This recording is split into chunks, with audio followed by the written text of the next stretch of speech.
BJP ರಾಜ್ಯಪಾಲರ double game. ಬಿಎಸ್ವೈಗೆ ಕೊಟ್ಟ ಅಧಿಕಾರ ವಿಜಯ್ಗೆ ಯಾಕಿಲ್ಲ? ಒಂದು ಸೀಟು ಗೆದ್ದ ಬಿಜೆಪಿಗೇನು ಕೆಲಸ?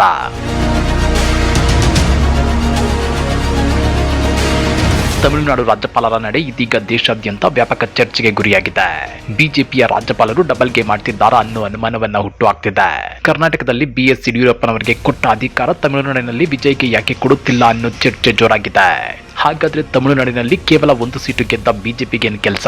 ಆ ಕುರಿತ ಇನ್ಸೈಡ್ ಮಾಹಿತಿಯನ್ನ ಬಿಚ್ಚಿಡ್ತೇವೆ. ಆದ್ರೆ ಅದಕ್ಕಿಂತ ಮೊದಲು ಹಲೋ ಕನ್ನಡ ಯೂಟ್ಯೂಬ್ ಚಾನಲ್ ಅನ್ನ ಸಬ್ಸ್ಕ್ರೈಬ್ ಮಾಡ್ಕೊಳ್ಳಿ. ಹಾಗೇನೇ ಪಕ್ಕದಲ್ಲಿರೋ ಬೆಲ್ ಬಟನ್ ಅನ್ನು ಪ್ರೆಸ್ ಮಾಡಿ. ತಮಿಳುನಾಡು ರಾಜಕೀಯ ಈಗ ಇಡೀ ದೇಶದ ಗಮನ ಸೆಳೆಯುತ್ತಿದೆ. ಅಲ್ಲಿ ಚುನಾವಣೆ ಮುಗಿದು ಫಲಿತಾಂಶ ಬಂದ ಬೆನ್ನಲ್ಲೇ ಒಂದು ದೊಡ್ಡ ರಾಜಕೀಯ ದಾಳ ಉರುಳಿದೆಯಾ ಅನ್ನೋ ಸಂಶಯ ಶುರುವಾಗಿದೆ.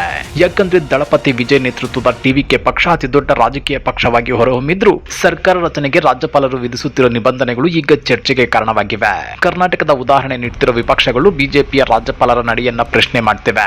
2018ರಲ್ಲಿ ಕರ್ನಾಟಕದಲ್ಲಿ ಏನಾಗಿತ್ತು ಅಂತ ನೆನಪಿಸಿಕೊಳ್ಳಿ. ಸಾರ್ವತ್ರಿಕ ವಿಧಾನಸಭೆ ಚುನಾವಣೆಯ ಬಳಿಕ ಬಿಜೆಪಿ ಅತಿ ದೊಡ್ಡ ಪಕ್ಷವಾಗಿ ಹೊರಹೊಮ್ಮಿತ್ತು. ಅಂದ್ರೆ 104 ಸೀಟುಗಳನ್ನ ಗೆದ್ದಿತ್ತು.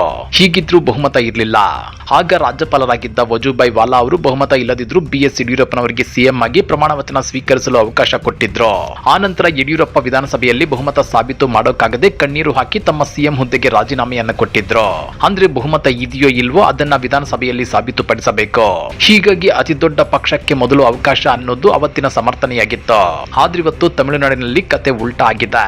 ತಮಿಳುನಾಡು ಚುನಾವಣೆಯಲ್ಲಿ ದಳಪತಿ ವಿಜಯ್ ನೇತೃತ್ವದ ಪಕ್ಷ ಗಮನಾರ್ಹ ಸಾಧನೆ ಮಾಡಿದೆ. ಅಂದ್ರೆ 108 ಸೀಟುಗಳನ್ನ ಗೆದ್ದಿದೆ. ಬಿಜೆಪಿ ಅಲ್ಲಿ ಗೆದ್ದಿರೋದು ಕೇವಲ ಒಂದೇ ಒಂದು ಸೀಟು. ಆದ್ರೆ ಸರ್ಕಾರ ರಚನೆಗೆ ಹಕ್ಕು ಮಂಡಿಸಲು ಹೋದ ವಿಜಯ್ ಅವರಿಗೆ ರಾಜ್ಯಪಾಲರು ವಿಚಿತ್ರ ಕಂಡೀಷನ್ ಆಗ್ತಿದ್ದಾರೆ ಎನ್ನಲಾಗ್ತಿದೆ. ಕರ್ನಾಟಕದಲ್ಲಿ ಬಹುಮತ ಇಲ್ಲದಿದ್ರು ಬಿಜೆಪಿಗೆ ಅವಕಾಶ ಕೊಟ್ಟಿದ್ದ ರಾಜ್ಯಪಾಲರು ಈಗ ವಿಜಯ್ಗೆ ಮೊದಲು 118 ಶಾಸಕರ ಸಹಿ ತೋರಿಸಿ ಅಂತ ಪಟ್ಟು ಹಿಡಿಯುತ್ತಿರೋದು ಎಷ್ಟು ಸರಿ? ಬಿಜೆಪಿ ಪರವಾಗಿ ಒಂದು ಕಾನೂನು, ಬೇರೆ ಪಕ್ಷಗಳಿಗೆ ಮತ್ತೊಂದು ಕಾನೂನು ಅನ್ನೋ ಚರ್ಚೆಗಳು ಮುನ್ನೆಲೆಗೆ ಬಂದಿವೆ. ತಮಿಳುನಾಡು ರಾಜ್ಯಪಾಲರ ಈ ನಡೆಗೆ ತಮಿಳು ಚಿತ್ರರಂಗದ ದಿಗ್ಗಜರು ಗರಂ ಆಗಿದ್ದಾರೆ. ನಟ ಕಮಲ್ ಹಾಸನ್ ಈ ಬಗ್ಗೆ ರಿಯಾಕ್ಟ್ ಮಾಡಿದ್ದು, ಪ್ರಜಾಪ್ರಭುತ್ವದಲ್ಲಿ ಜನರ ತೀರ್ಪು ಮುಖ್ಯವೇ ಹೊರತು ರಾಜಭವನದ ಆಟ ಅಲ್ಲ ಅಂತ ಚಾಟಿ ಬೀಸಿದ್ದಾರೆ. ಮತ್ತೊಂದು ಕಡೆ ನಟ ವಿಶಾಲ್ ಕೂಡ ರಾಜ್ಯಪಾಲರ ನಡೆಯನ್ನ ಪ್ರಶ್ನೆ ಮಾಡಿದ್ದು, ಒಂದು ಸೀಟು ಗೆದ್ದ ಪಕ್ಷದ ಪರವಾಗಿ ರಾಜ್ಯಪಾಲರು ನಿಂತಿದ್ದಾರಾ ಅನ್ನೋ ಅರ್ಥದಲ್ಲಿ ಕಿಡಿಕಾರಿದ್ದಾರೆ. ಈ ಹೈ ಡ್ರಾಮಾದ ಹಿಂದೆ 3 ಮುಖ್ಯ ಸಾಧ್ಯತೆಗಳಿವೆ. ನಂಬರ್ 1, ವಿಜಯ್ ಶಾಸಕರ ಬೆಂಬಲ ಕ್ರೋಢೀಕರಿಸುವ ಮುನ್ನವೇ ಅವರಿಗೆ ಅಡೆತಡೆ ಉಂಟು ಮಾಡುವುದು.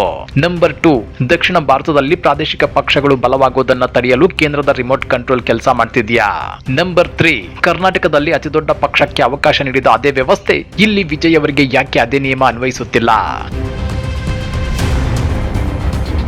ಅದೇನೇ ಇದ್ರೂ ತಮಿಳುನಾಡು ರಾಜ್ಯಪಾಲರ ನಡೆ ಈಗ ಸಂವಿಧಾನದ ಚೌಕಟ್ಟಿನ ಬಗ್ಗೆ ದೊಡ್ಡ ಚರ್ಚೆಯನ್ನು ಹುಟ್ಟುಹಾಕಿದೆ. ಕರ್ನಾಟಕದಲ್ಲಿ ಒಂದು ನ್ಯಾಯ, ತಮಿಳುನಾಡಿನಲ್ಲಿ ಮತ್ತೊಂದು ನ್ಯಾಯವೇ?